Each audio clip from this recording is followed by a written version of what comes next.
It is a picturesque day to potentially crown a champion of the USCAA Small College World Series here in 2025. Live from the city of DuBois, Pennsylvania, and Showers Field. It is time for Game 1 of the USCAA Championship World Series between the Penn State Mont Alto Lions and the Salem University Tigers here from DuBois, PA. Kasey Kreider, Jake Irwin, so glad to be with you on the USCAA Sports Network. Ali Winskowski behind the scenes for us. Our SID Jim Heath gang is all here and ready to go for what could be a program-defining day for the Salem University Tigers. Team coming out of the winner's bracket and here with a chance to claim the title today. However, Penn State Mont Alto with the victory over the home team, Penn State DuBois, game that wrapped up just about 45 minutes ago. If they win today, they force a winner-take-all Game 2 tomorrow at 1 p.m. here from DuBois. Jake, it's all to play for. Game 18 of the week. The million-dollar question, will it be the last?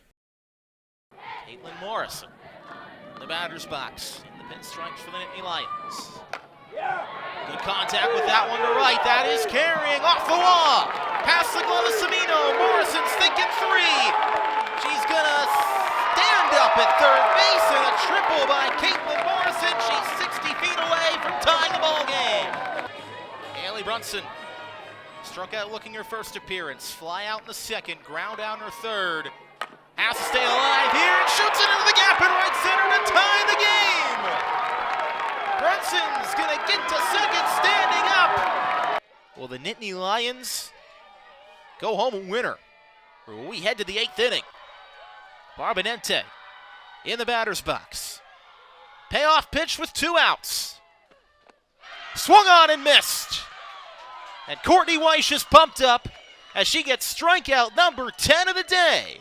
See again if they do it here with just 1 strike.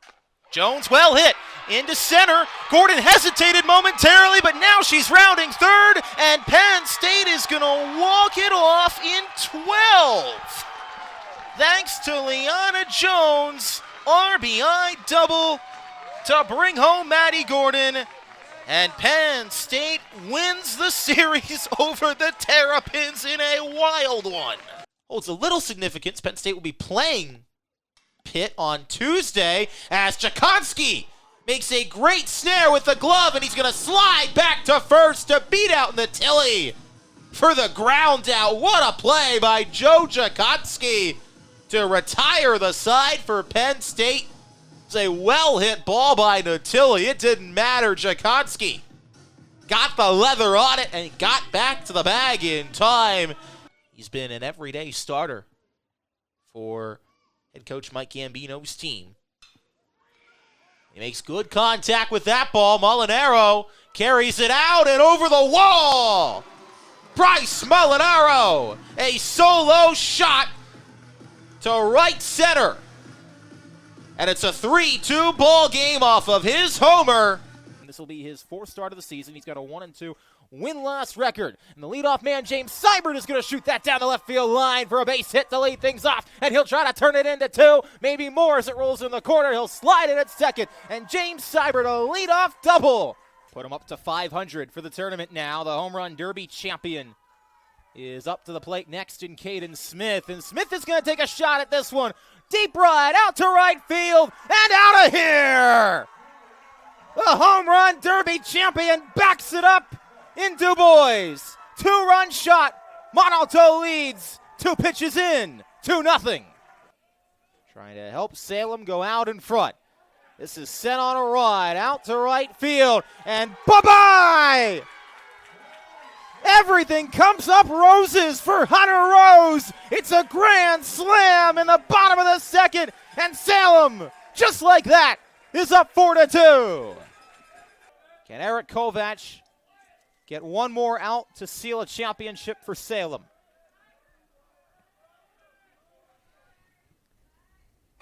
Kissel grounds it to Angarita. The flip to second. And for the first time ever, the Salem University Tigers are taking the trophy back to West Virginia.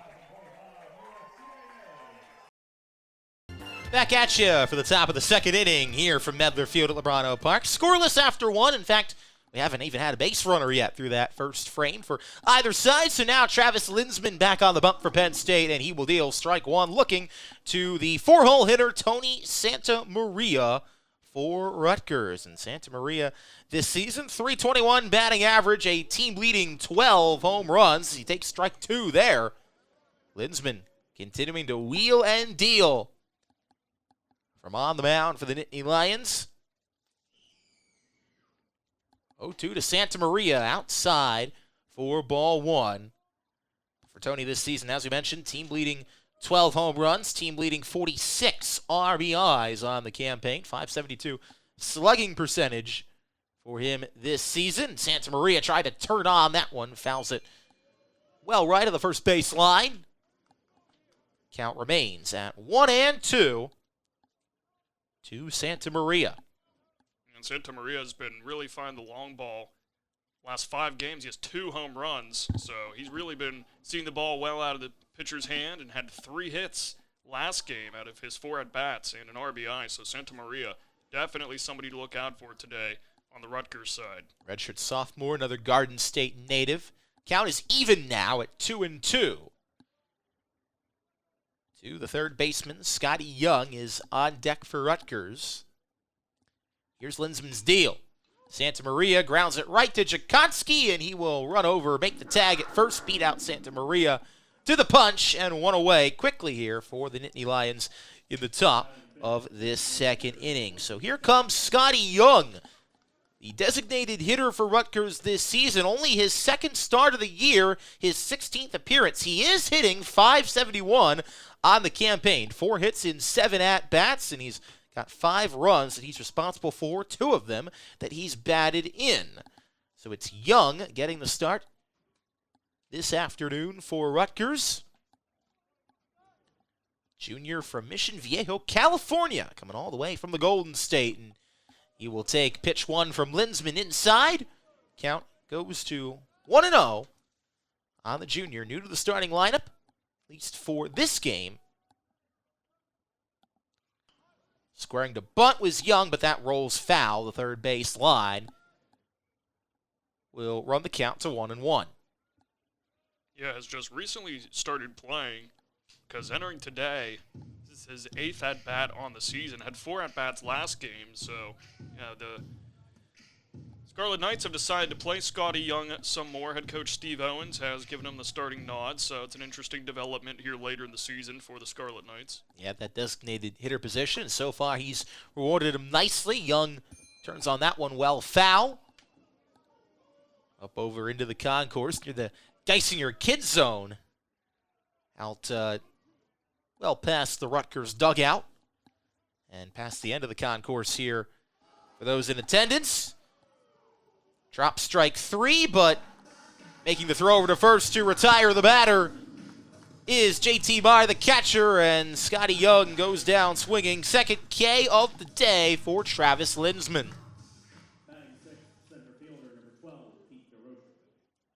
So now Pete DeRocher will hop aboard for the Scarlet Knights, as both sides still looking for their first base runner of the day. Rutgers 26-21 on the season, but 4-14 in Big Ten play. Penn State and even 21-21 on their campaign, coming off their 18-7 loss Wednesday night at West Virginia. When it comes to Big Ten, as we mentioned, they're 7-11, tied for 10th record-wise with Minnesota. Golden Gophers do have the tiebreaker, something worth bearing in mind, but Penn State still in a lot of ways feel like they control their own destiny with these final 6 Big Ten games of the season.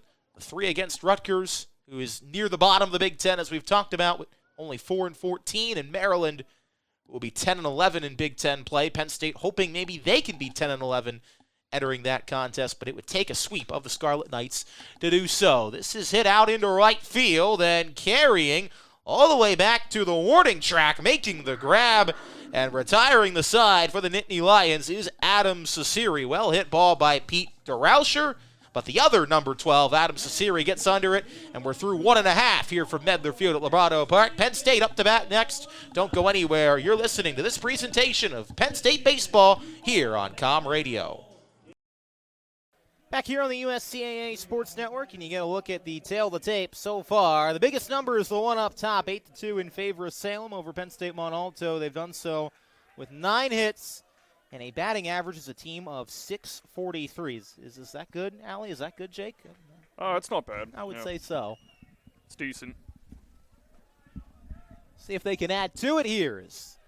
Jose Loho will get a second opportunity at this at-bat. Remember, he was the player up at the dish when Hurley was caught stealing third. So, new count, do-over for Loho, and it's 2-0 from Garrett Worth here on the USCAA Sports Network. Kasey Kreider, Jake Irwin, happy to be with you. Allie Winskowski, our producer, our SID Jim Heath, right to the left of us, who's been giving us great information, as always, all week long. The gang's all here, and such a big thank you to everyone with the USCAA, the staff members, and the volunteers for helping make this tournament what it is. Whether this is the last day or whether we play tomorrow, still to be determined. But either way, we have enjoyed our stay in the city of DuBois, Pennsylvania to this point. And Salem trying to bring a trophy home with them. As Loho sends this one up the middle and in between Copenhaver and Kissel for a base hit. Go figure, Jose Loho reaches again.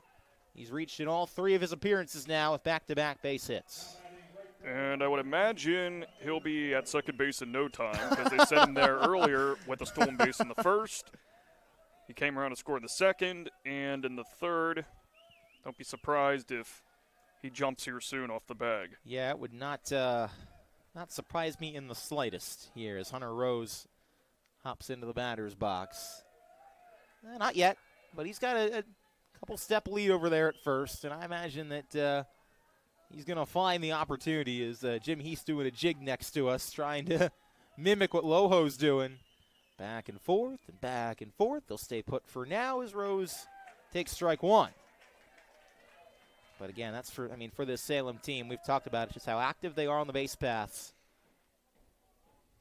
It's definitely helped, even though they were caught stealing with Hurley into that last inning. You kind of live or die with it, and more often than not, Salem has had success when they've tried to steal a base.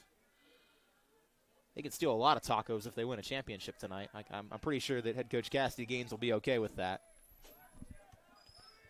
Maybe not actually stealing, but if they want to hit up that Taco Bell in DuBois, then I think they'll much oblige. As Rose is going to sky this one over. Kissel's trying to run it down, but it's out of play as he was going all the way over to the Salem bullpen to try and play that ball before it ended up landing out of bounds off toward the parking lot down the first base line. So 10 hits for Salem, and we're just starting the third inning here. Almost makes you wonder how many they can get up to if they keep up at this pace. That's fouled back by Rose. Keeping the at-bat alive, and Garrett Worth, it took him 20 pitches to get through the second inning once he came in. He came in after the 2-run homer that was given up to Forbes, and it took him 5 batters to get through the inning. Of course, with Hurley being caught stealing, as getting back to first base there is Loho. Worth checking on him at first, as usually is necessary. And one more time. Loho slides in under the tag of Kissel.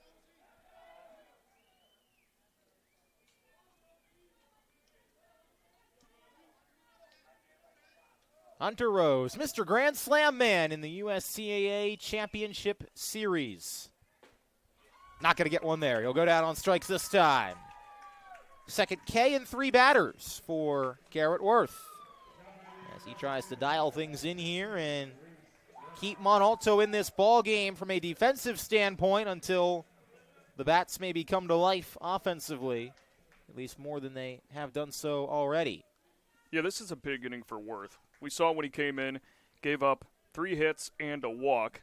Wasn't the best look for him, so if he could dial in this inning, he gives his team a chance to perhaps come back from this 6-run deficit, because if you let things unravel again in this bottom of the third, then things are looking pretty grim.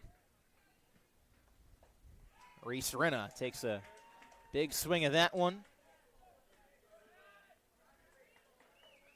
Easier said than done, though. Salem's been absolutely crushing the ball. I mean, this is the third straight game in the tournament where they have double-digit hits. And in the first game, they had 9 hits, so nearly every single game with double-digit hits in this tournament. Well, especially with Reese Rinna up at the plate as Loho slides in once again. And Rinna, he ran out of bubble gum a couple days ago, I think.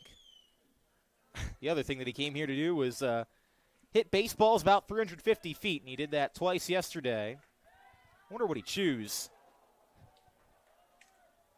Big league chew, or if it's probably. I mean, I think that's the official common gum that baseball players like to go with. Would not surprise me in the slightest, but it's a good one. He has been absolutely crushing baseballs all season. He's got 10 home runs in the year, 2 in the tournament. He fouls that pitch off, and he would love to get another one. This offering at the bottom of the third inning with Jose Loho on at first. The magic formula, though, is a little bit skewed here because Rose is not on at first and Loho's not at second, so I don't know if that messes with the mojo at all for Reese Rinna. We'll see. The 0-2, and Loho's lead just keeps getting a little bigger, and Worth is not going to let him have a freebie, that's for sure, especially with only 1 out here in the inning. I would just take off if I'm Loho. Sick of getting thrown at. There it is. Yeah, here he goes. Who's going to win the race? Going to be close, but Loho slides in underneath a Copenhaver. It was a solid throw from Bailey down to second, but Loho just too speedy, and finally he takes off and grabs the second base pad. I used to be a base running coach, Kasey, so I know when a base runner should take off. Did you actually? Loho, no, but I could be. I'm gonna clip that. I'm gonna clip that moment of me saying that Loho should take off and him taking off and submit that to a team and say, hey, I could be a base running coach. Look, this is my experience. Well, Championship game, I told a runner to take off for second base, and he did it. You think he heard you from all the way up here? I'd like to think so, We do have the window open, so. We do. He's got possible. exceptional hearing if he can hear that, but I would say he sensed it. I don't know if he heard me, but he sensed it. He could tell. He just had the feel. That's over 100 stolen bases on the year for Salem as a team now.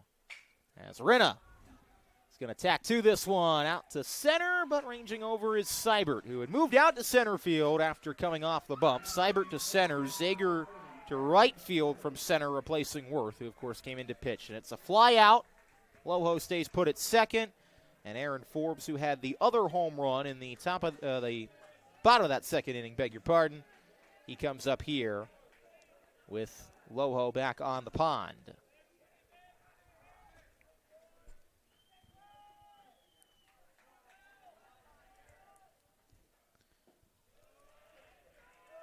That pitch is down low for ball 1 from Garrett Worth. Worth, the native of Sibyllesville, Maryland. Freshman player, and he's had a good first tournament. He had a home run earlier this week as well, in addition to what he's done on the mound for this Montalto team. One of the several players that can do it both, can both pitch and hit at a high efficiency. And we've seen some big-time two-way stars that have come through this tournament and played even this week. But it's just part of what makes these players in this USCAA baseball tournament so impressive. As Seibert waits for a hot sec for that one to fall from the sky. It does. It's a fly out from Forbes, and that takes us to the end of 3. Still 8-2 on the USCAA Sports Network.